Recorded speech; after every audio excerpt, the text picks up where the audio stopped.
joined his friends in the next world. He would give the soldier a chance, of course, make one final request for him to do as the law demanded. After that, both their fates would lie in the hands of the gods. He closed the door of his house and tied it shut, perhaps for the last time. He walked across and checked that the water trough was full. The pony would be all right for 3, perhaps 4 days. Somebody would probably steal her before then anyway.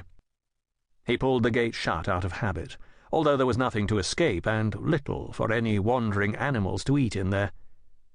Then he set off to walk to Coria, find that foreign bastard, and teach him the meaning of respect. Chapter 1. Many miles south of Coria, Ruso gathered both reins in his left hand, reached down into the saddlebag, and took out the pie he had saved from last night. The secret of happiness, he reflected as he munched on the pie, was to enjoy simple pleasures. A good meal, a warm, dry goatskin tent shared with men who neither snored past excessive amounts of wind, nor imagined that he might want to stay awake listening to jokes. Or symptoms. Last night he had slept the sleep of a happy man. Ruso had now been in Britannia for 8 months, most of them winter. He had learned why the province's only contribution to fashion was a thick cloak designed to keep out the rain.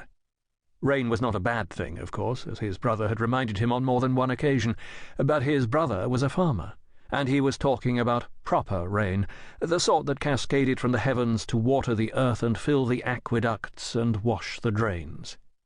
British rain was rarely that simple. For days on end, instead of falling, it simply hung around in the air like a wife waiting for you to notice she was sulking. Still, with commendable optimism, the locals were planning to celebrate the arrival of summer in a few days' time, and as if the gods had finally relented, the polished armor plates of the columns stretching along the road before him glittered beneath a cheering spring sun. Ruso wondered how the soldiers stationed up on the border would greet the arrival of men from the 20th Legion, men who were better trained, better equipped, and better paid. No doubt the officers would make fine speeches about their united mission to keep the Britons in order, leaving the quarrels to the lower ranks, and Ruso to patch up the losers. In the meantime, though, he was not busy. Any man incapable of several days' march had been left behind in Deva. The shining armor in front of him was protecting 170 healthy men at the peak of their physical prowess.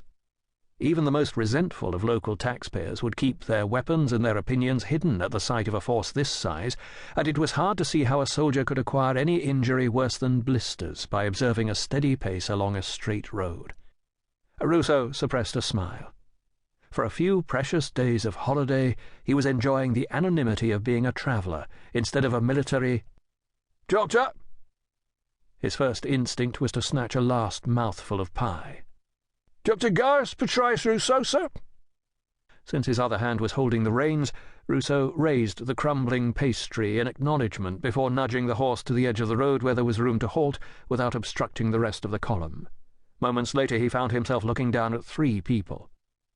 Between 2 legionaries stood a figure that gave the unusual and interesting impression of being 2 halves of different people stuck together along an unsteady vertical line.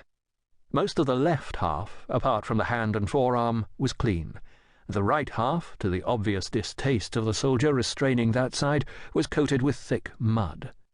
There was a bloodied scrape across the clean cheek, and a loop of hair stuck out above the one braid that remained blonde, making the owner's head appear lopsided. Despite these indignities, the young woman had drawn herself up to her full height and stood with head erect.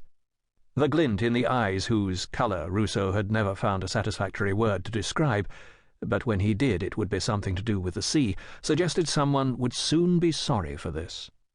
All 3 watched as Ruso finished his mouthful and reluctantly rewrapped and consigned the rest of his snack to the saddlebag. Finally he said, "Tilla." "That is me, my lord," the young woman agreed. Ruso glanced from one soldier to the other, noting that the junior of the 2 had been given the muddy side. "Explain." "She says she's with you, sir," said the clean man. "Why is she like this?" As the man said, "Fighting, sir," she twisted to one side and spat on the ground.